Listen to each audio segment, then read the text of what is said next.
নমস্কার বন্ধুরা, ড্রিম গার্ডেনে আপনাদের প্রত্যেককে স্বাগত। বন্ধুরা, আজকের ভিডিওটি অত্যন্ত একটি গুরুত্বপূর্ণ ভিডিও হতে চলেছে। আজকের ভিডিওর যে বিষয়, অর্থাৎ এই যে লেবু গাছের যে গুটি, তা এই গুটি ঠিক এরকম ধরনের একেবারে মটরের দানার আকার যখন ধারণ করবে, এই সময় এসে কি গুরুত্বপূর্ণ পরিচর্যা আমরা আমাদের এই লেবু গাছের মধ্যে করব, যাতে পরবর্তীতে আমাদের এই যে গুটি ঝরার যে প্রবণতা, তা এই গুটি ঝরার প্রবণতা আমরা আটকাতে পারবো এবং ম্যাক্সিমাম গুটি থেকে আমরা ফল পাবো। তা সেই জন্য বন্ধুরা, ভিডিওটি স্কিপ না করে ভিডিওটি শেষ পর্যন্ত দেখবেন। ভিডিওটি যদি ভালো লাগে অবশ্যই একটা লাইক করে দেবেন, চ্যানেলটিকে সাবস্ক্রাইব করে নেবেন এবং ভিডিওটি অন্যান্য বাগানি বন্ধুদের মধ্যে শেয়ার করে নেবেন।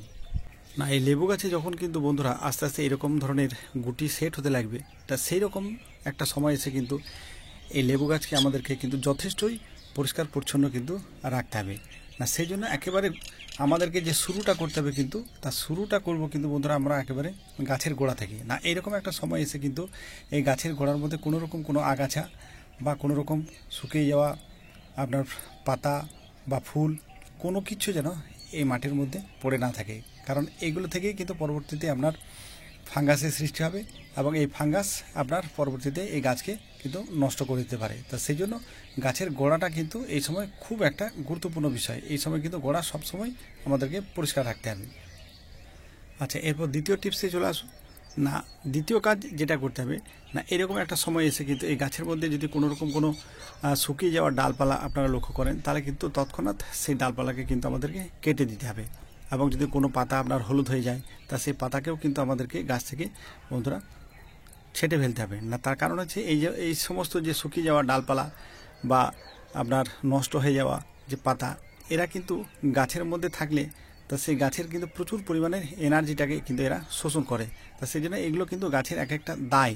তা এইগুলোকে যদি আমরা গাছ থেকে কেটে বাদ দিয়ে দিতে পারি এবং গাছকে যদি পরিষ্কার পরিচ্ছন্ন রাখতে পারি, তাহলে কিন্তু গাছ তার যে ফুল এনার্জি, তা সেই ফুল এনার্জিটা কিন্তু এই গুটি সেট হওয়ার পিছনে কিন্তু খরচ করতে পারবে এবং আমরা আমাদের গাছ থেকে কিন্তু ম্যাক্সিমাম এই যে আমাদের যত যে গুটি আছে এই গাছের মধ্যে, তা সেই গুটি থেকে কিন্তু আমরা ম্যাক্সিমাম তখন ফল পাওয়ার কিন্তু আমাদের সম্ভাবনাটা অনেকটাই কিন্তু বেড়ে যাবে। আচ্ছা, এরপর চলে আসুন 3 নম্বর অত্যন্ত গুরুত্বপূর্ণ একটা টিপস। এরকম সময় এসে কিন্তু এই ছাদ বাগানে যে সমস্ত আমাদের লেবু গাছ রয়েছে, তা এই ছাদ বাগানের লেবু গাছের কিন্তু আমরা কোনো রকম কোনো পজিশন কিন্তু আমরা চেঞ্জ করব না। অর্থাৎ আমাদের যে পজিশনে আমাদের গাছ রয়েছে বাগানের, যেরকম একটা জায়গাতে আমরা প্রথম থেকে এই গাছকে সেট করে রেখেছি, তা সেই জায়গা থেকে কিন্তু অন্যত্র আমরা এই গাছকে সরাবো না। তার কারণ হচ্ছে গাছের এই সময় এসে যদি আমরা গাছের স্থান পরিবর্তন করি, তাহলে পরেও কিন্তু এই গাছের মধ্যে থাকা বিভিন্ন যে গুটি, এই গুটির উপরে কিন্তু তার একটা ইফেক্ট পড়তে পারে। তার ফলেও কিন্তু কিছু পরিমাণ গুটি আমাদের এই গাছ থেকে ঝরে পড়তে পারে।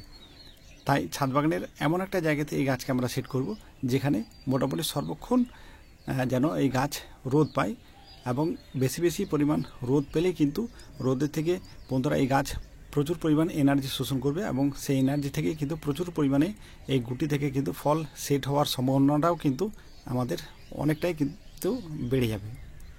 আচ্ছা, এরপর যে চতুর্থ টিপস যেটা, ঠিক এই মার্চ মাসে কিন্তু আমরা একটা ওয়েদারের সন্ধিক্ষণে দাঁড়িয়ে আছি, অর্থাৎ গরমটা আস্তে আস্তে বাড়ছে এবং ঠান্ডাটা আস্তে আস্তে কিন্তু কমছে। তা ঠিক এইরকম একটা ওয়েদারের সন্ধিক্ষণে যখন আমরা দাঁড়িয়ে আছি, এইরকম সময় কিন্তু এই গাছপালাতে প্রচুর পরিমাণে বন্ধুরা পোকামাকড়ের একটা উপদ্রব লক্ষ্য করা যায়। তা সেই জন্য এই বিভিন্ন ধরনের যে পোকামাকড়, তা সেই পোকামাকড়ের আক্রমণে যাতে আমাদের এই গুটিগুলো নষ্ট হয়ে না যায়, তা সেই জন্য কিন্তু নিয়ম করে প্রত্যেক সপ্তাহে কিন্তু আমাদেরকে এরকম একটা সময়ে কিন্তু অতি অবশ্যই পেস্টিসাইডটা কিন্তু বন্ধুরা স্প্রে করতে হবে। এবং এই পেস্টিসাইড যে কোনো দিন আমরা বিকালের দিকে কিন্তু স্প্রে করব এবং সময় মতো পেস্টিসাইড যদি আমরা স্প্রে করি, তাহলে পরে কিন্তু এই পোকামাকড়ের হাত থেকে আমরা আমাদের এই যে ফল, তাই ফলকে কিন্তু সুরক্ষিত রাখতে পারব। আচ্ছা, এরপর আজকের যে পঞ্চম টিপস, পঞ্চম টিপসটি হলো বন্ধুরা, শুধু পেস্টিসাইড নয়, পোকামাকড়ের সঙ্গে সঙ্গে কিন্তু ফাঙ্গাসেরও কিন্তু একটা উপদ্রব এই সময় কিন্তু লক্ষ্য করা যায়।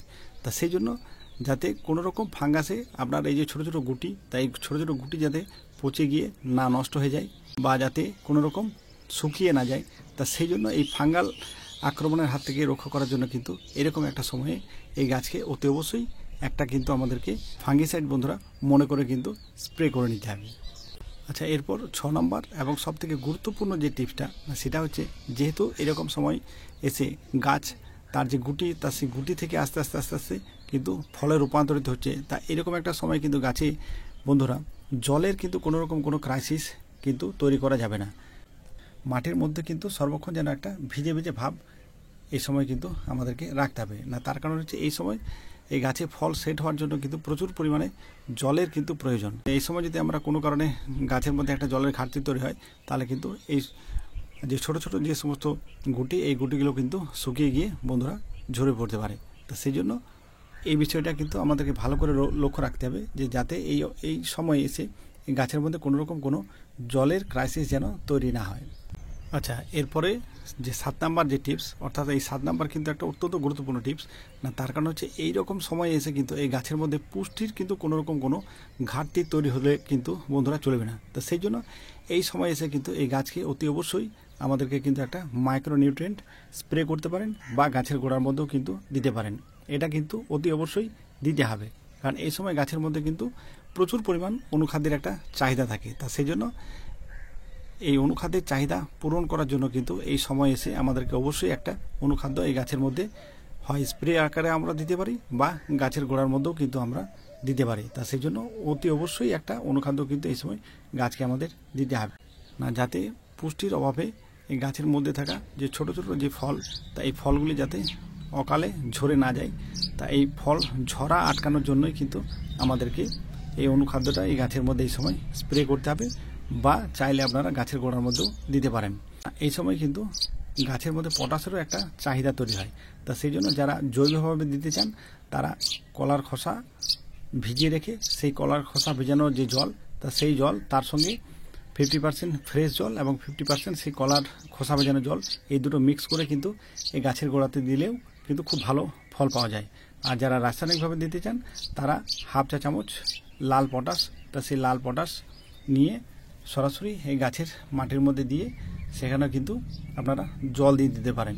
কারণ এই সময় কিন্তু গাছের মধ্যে প্রচুর পরিমাণের কিন্তু পটাশের একটা ডিমান্ড লক্ষ্য করা যায়। তা সেই জন্য যাতে এই যে ফল, তা এই ফল যাতে কোনো রকম এই গাছ থেকে ঝরে না পড়ে, এবং প্রত্যেকটি এই ছোট ছোট ফল থেকে যাতে বড় বড় ফলে রূপান্তরিত হয়, তার জন্য বন্ধুরা আজকে ভিডিওতে যে সমস্ত টিপস আমি আপনাদের সঙ্গে শেয়ার করলাম, এরকমভাবে আপনারাও আপনাদের গাছের মধ্যে পরিচর্যাগুলো করুন। অতি অবশ্যই আমি অন্তত 100% নিশ্চিত করে বলতে পারি, অতি অবশ্যই আপনারাও কিন্তু ভালো ফল পাবেন। বন্ধুরা, ভিডিওটি ধৈর্য ধরে শেষ পর্যন্ত দেখার জন্য অসংখ্য ধন্যবাদ। ভালো থাকবেন, সুস্থ থাকবেন।